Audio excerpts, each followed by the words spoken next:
Shalom mes bien-aimés dans le Seigneur, que le Seigneur vous bénisse, que le Seigneur fasse luire sa face sur vous et qu'il vous accorde sa paix, que le Seigneur vous fasse énormément du bien, qu'il visite vos familles et qu'il vous bénisse. De tout mon cœur, je dis que le Seigneur vous bénisse et qu'il vous soit favorable dans toutes vos entreprises au nom de Jésus-Christ notre Seigneur. Aujourd'hui, nous sommes heureux de nous présenter devant vous pour continuer avec notre enseignement, les armes de Dieu. C'est ça le thème de l'enseignement que nous avons déjà débuté depuis quelque temps. Aujourd'hui, nous allons continuer avec cet enseignement et nous allons toucher la quatrième arme qui est le bouclier de la foi.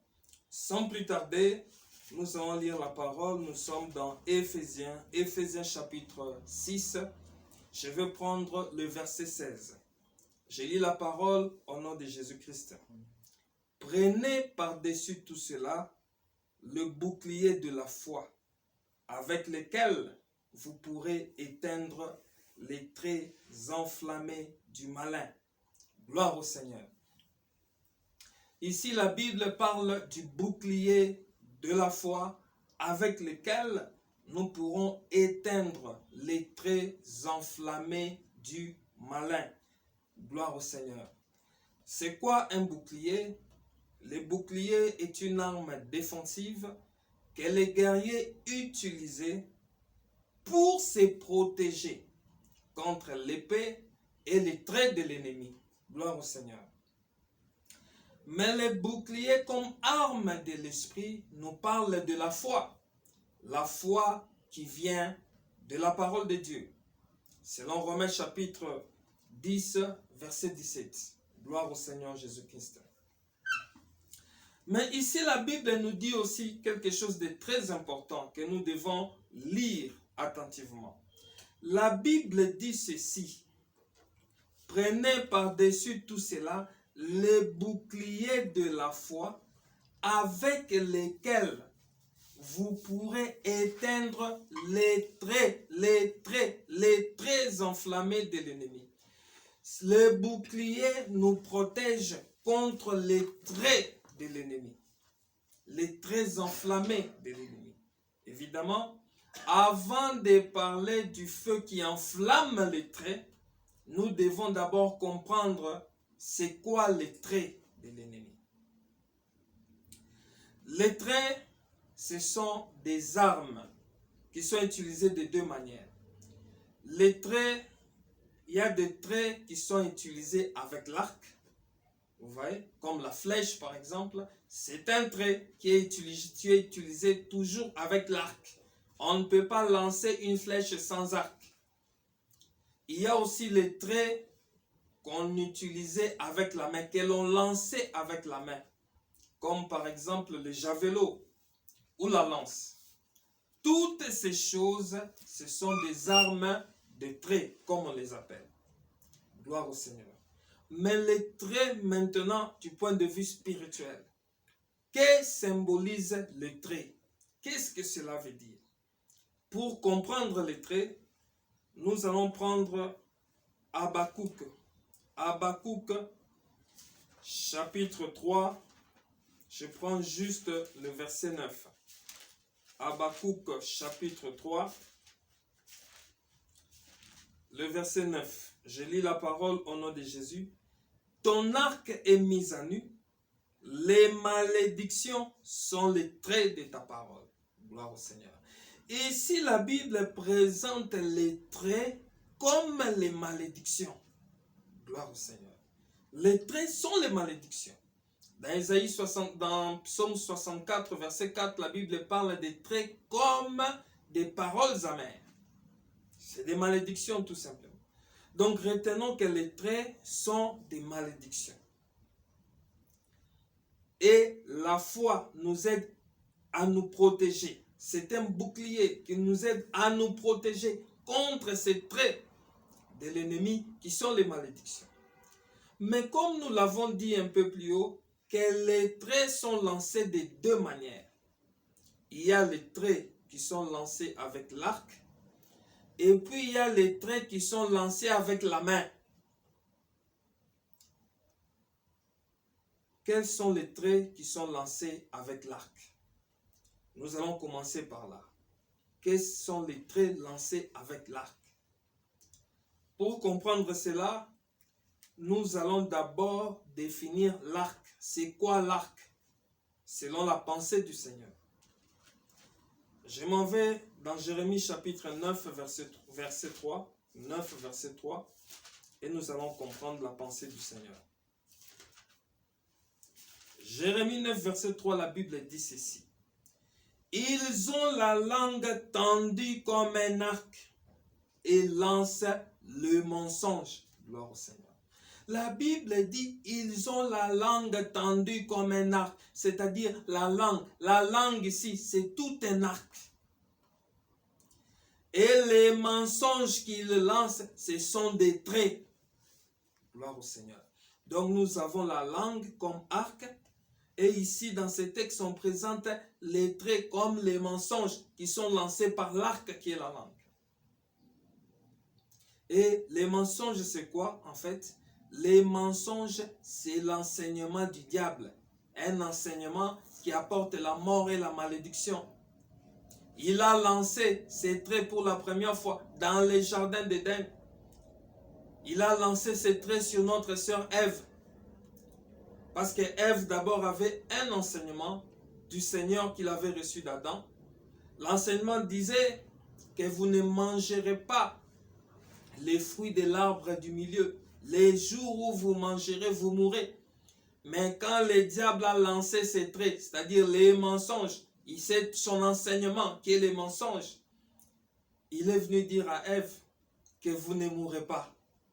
Dieu sait que les jours où vous mangerez, vous serez comme Dieu. Vous voyez un peu cela? Il a lancé ses traits. Le but pour lequel le diable amène les mensonges, les faux enseignements, c'est pour contredire les vrais enseignements. C'est pour empêcher le peuple d'avoir la vie à travers la parole de Dieu.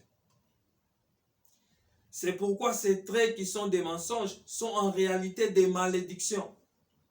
Et le diable utilise des faux prédicateurs, des faux ministres pour lancer ces traits, pour maudire le peuple en apportant un message mensonger qui contredit l'enseignement du Seigneur afin de les empêcher d'avoir la vie, afin de donner la mort. C'est comme ça qu'il lance ses traits à travers la langue, à travers la bouche. Il donne des faux enseignements pour maudire le peuple.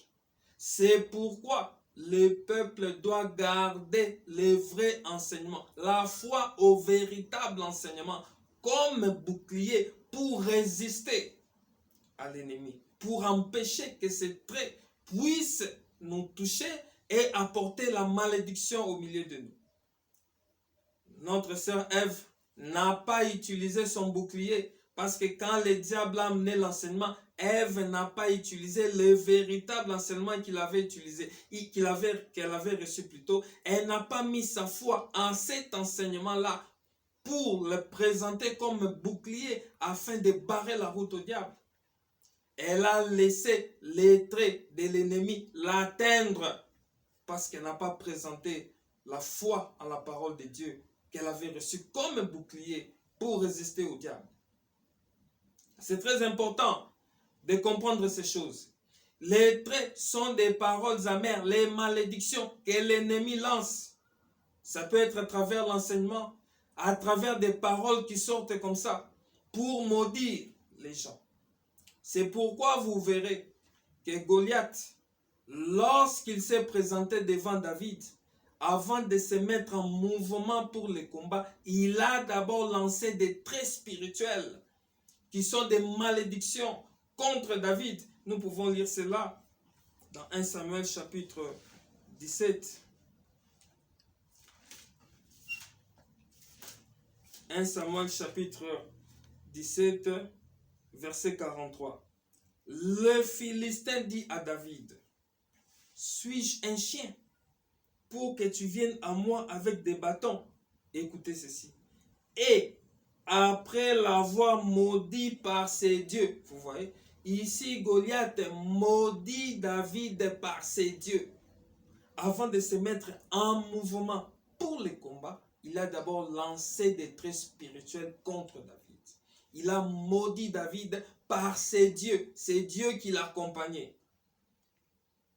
Gloire soit rendue à Dieu, parce que David, lui aussi, avait son bouclier, qui est la foi, au nom de l'Éternel. C'est pourquoi David dira à Goliath, tu viens devant moi avec la lance, l'épée, le javelot, mais moi je me tiens devant toi au nom de l'Éternel, le Dieu de l'armée d'Israël que tu as insulté.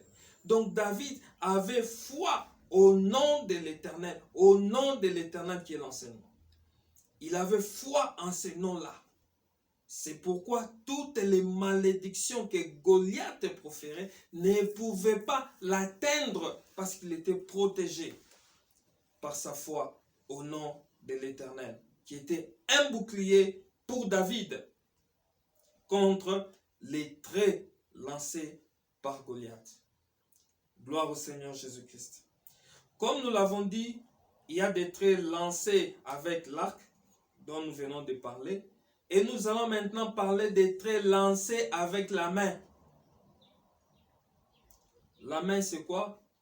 La main symbolise d'abord le travail. La main symbolise l'œuvre. La main symbolise un service. Gloire au Seigneur. C'est pourquoi la Bible dit dans Job chapitre 1er verset 10, n'as-tu pas béni l'œuvre de ses mains? Donc la main parle de l'œuvre. Et dans 2 Chroniques chapitre 15 verset 7, la Bible dit que vos mains ne faiblissent pas, car vous aurez un salaire pour votre œuvre.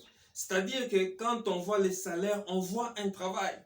C'est-à-dire, la main parle du travail, la main parle d'une œuvre, d'un service.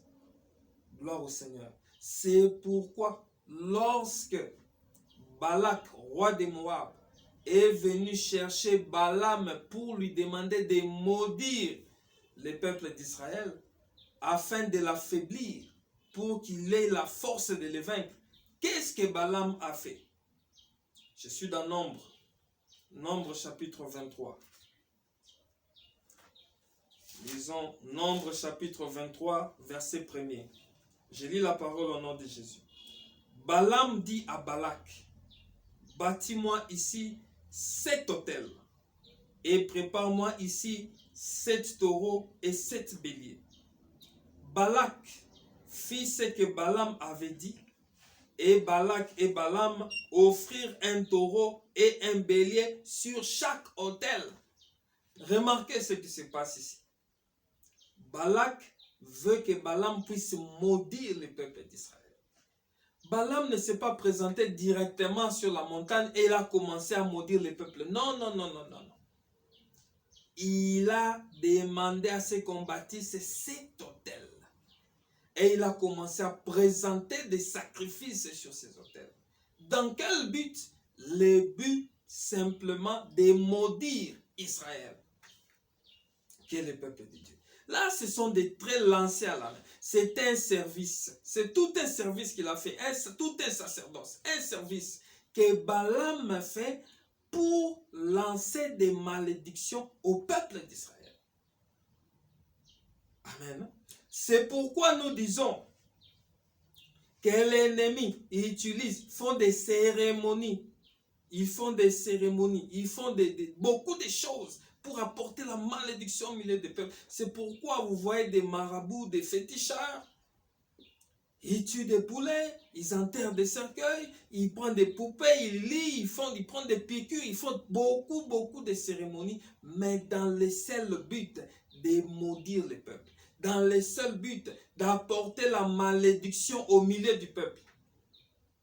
Ce sont des traits lancés avec la main. Donc, c'est-à-dire tout un service, tout un travail qui est fait dans le seul but d'apporter la malédiction. Mais gloire soit rendue à Dieu dans ce cas que nous venons de lire. Les malédictions de Balaam ne pouvaient pas atteindre Israël. Pourquoi? Parce qu'Israël marchait avec Dieu, premièrement. Et Israël avait foi en la parole de Dieu qui leur accordait la terre de Canaan.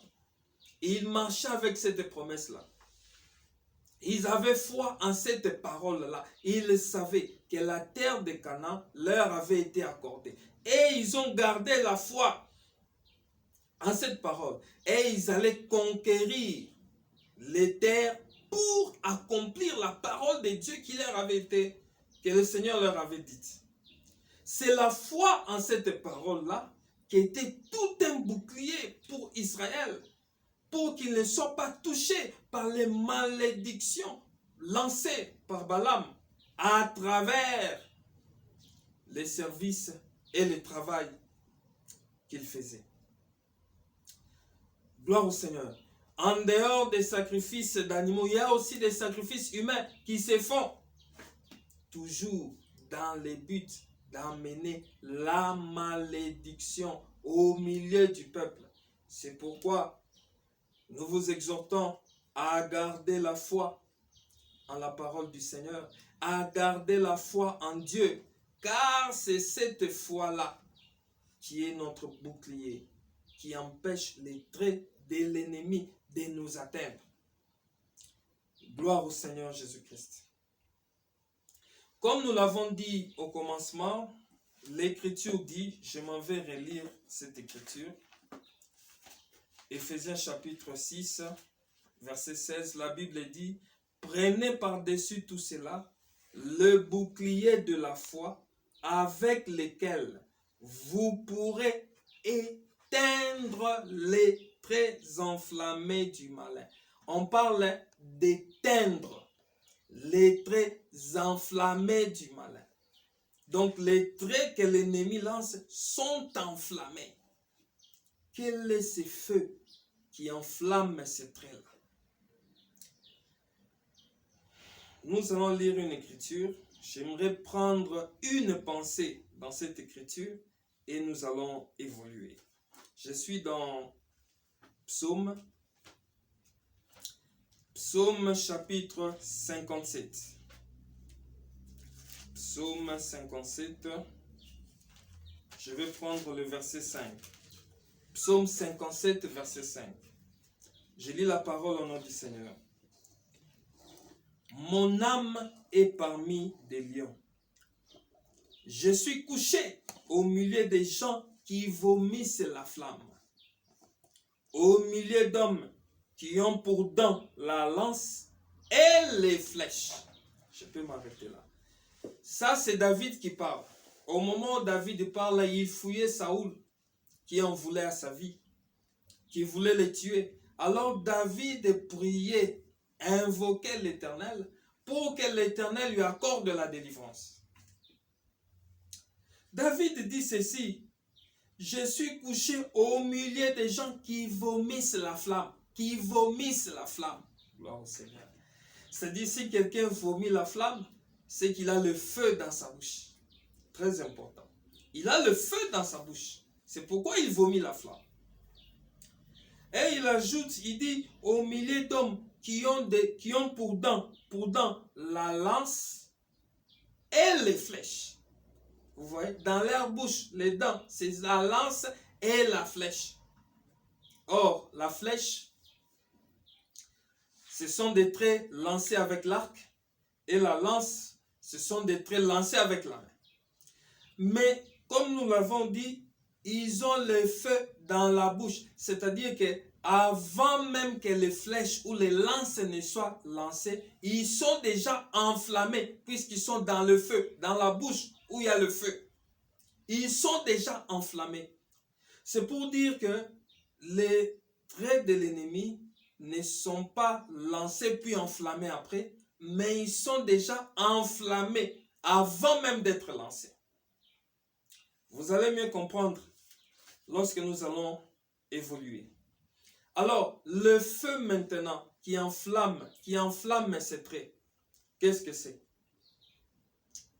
Je sais que dans la Bible, on parle de feu dans plusieurs aspects, mais je vais tirer juste 3 aspects du feu qui vont nous permettre d'évoluer et de faire comprendre cet enseignement. Le feu, d'abord le feu consume. Le feu détruit tout sur son passage.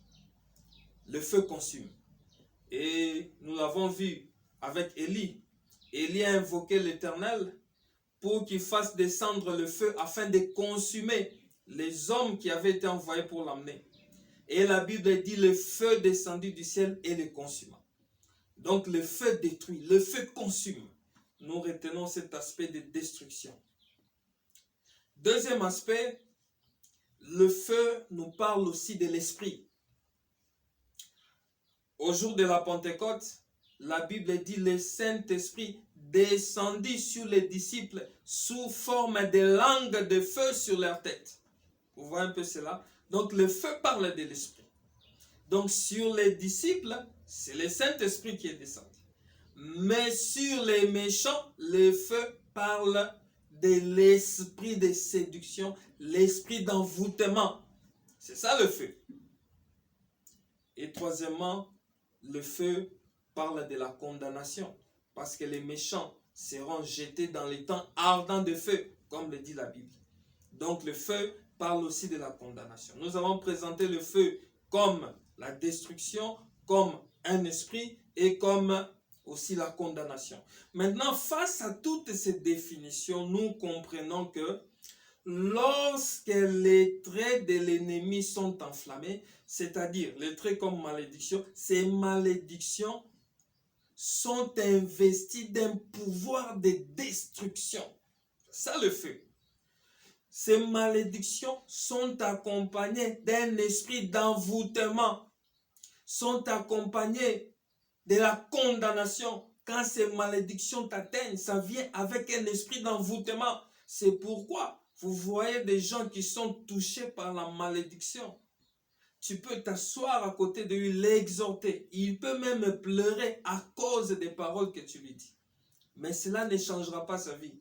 S'il était ivrogne, il va continuer dans l'ivrognerie. Il va continuer dans l'impudicité. Il va continuer dans toutes ces choses pour lesquelles vous lui avez parlé. Pourquoi? Parce qu'il y a un esprit d'envoûtement qui accompagne ces malédictions. Il peut bien vouloir, mais il est envoûté. Les traits qui l'ont atteint sont enflammés. Ces traits sont enflammés, donc sont accompagnés d'un esprit d'envoûtement qui fait que la personne est incapable de revenir dans son bon sens. L'envoûtement l'empêche même de réfléchir, les pousse à poser des actes qui ne sont pas corrects parce qu'il est sous l'envoûtement. La malédiction lancée sur lui est accompagnée d'un esprit d'envoûtement. C'est ça les traits enflammés. Mais gloire soit rendue à Dieu, l'Écriture nous dit que la foi éteint. C'est ce que dit l'Écriture dans Éphésiens chapitre 6, verset 16. Les boucliers de la foi pour éteindre les traits enflammés de l'ennemi. Ce qui fait qu'on peut lancer des traits sur moi, mais la foi que j'ai comme bouclier éteint les traits enflammés. La flamme, ça éteint cela. C'est-à-dire empêche à ces malédictions de me détruire, empêche l'envoûtement de m'atteindre. C'est pourquoi vous verrez dans la vie de Job, alors qu'il était atteint par les flèches de l'ennemi, ces flèches-là, la foi de Job a empêché, a éteint la flamme de ces flèches-là. C'est-à-dire quoi? Job était physiquement touché. Job souffrait. Au point même que sa propre femme est venue lui dire, mais tu restes fidèle dans ton intégrité. Maudit Dieu et mère. Si les flammes, les traits étaient enflammés, Job allait maudire Dieu. Mais comme ces envoûtements-là n'ont pas pu toucher Job, Job ne pouvait pas s'exécuter. La foi de Job a éteint le feu. Ce qui fait que l'envoûtement ne pouvait pas éteindre Job et Job ne pouvait pas maudire Dieu.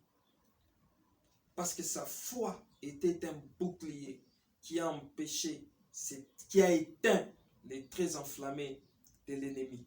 Et l'envoûtement n'a pas pu atteindre Job.